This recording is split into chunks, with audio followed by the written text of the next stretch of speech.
People are really too judgmental.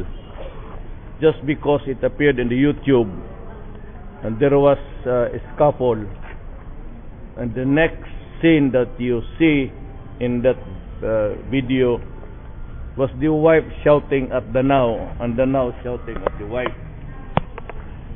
Tapos pinagsisipa ni Danao, hindi yung asawa niya. We never saw a finger lifted against the wife. Ang pinagsisipa niya ni Danao yung mga plato pati baso. Walang nabasag na muka. Walang na pumunta sa ospital. Alam mo, just because it's a very stupid proposition to say na he should be the one to implement the law. You must be crazy. Siya yung mismong involved doon, it's a personal, although it was a fight against the husband and the wife. You do not just relieve an officer of the PNP just because there is a quarrel. Tingnan mo muna, I was being a lawyer. Sinabi ko sa krami, ano ba naman nakita ninyo? May nabasag muka, may sinipa, may sinuntok. What you saw initially was a scuffle, kamay.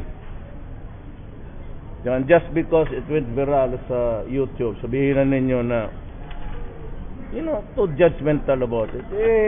Yung may nagsasabi, pati dito sa Davao, na he should be the one to implement the law. How are you supposed to implement the law? You are the one personally involved in an argument against your wife. May order po kayo kay Sir Danao? Wala, nag-object ako. That is not enough reason to destroy the career of a person. Remember those guys, they started sa PMA and they were to put it out with their lives, kung saan asahan yan, Pulo, punta ng Cotabato, punta ng, hindi naman basta-basta umabot yan doon na TY. Bakit din nyo ganunin? Ngayon mo balik sa BRB mga officer ng kanya. Kaya nga sabi ko, ibalik ninyo yan. If you want, you file a case. And if there is a case filed against the now, he should be here because it is jurisdictional. Dito siya dapat mag-standby kasi harapin niya kaso. Kasi dapat ang tao pag may kaso, may hearing, lupad-lupad pagikan ng Manila padong dito. Mayor, is his first day today. Na ba kay ginasugo saya or ginaman? Wala. Wala to, balik kayo mga asawa pag yaw-yaw na po mga to. But that is not enough reason. Mga tao kasi too judgmental. Bakit po, it went viral. Mayor, don't you think ni-blow up? Pagka ganon, wala na magkipag-away sa asawa niya. So every officer, every PNP officer quarreling with the wife, i-relieve ninyo. Ilan yan? Basi kayo sa asawa ninyo, nag-away kayo. That's a hypocrisy, ubitong.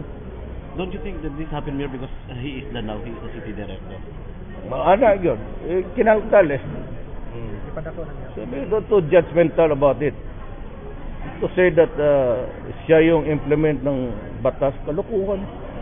Siya yung involved, tapos yung how is he supposed to lagay niya sa utak niya, implementor siya ng batas, tapos at the same time argument with the wife.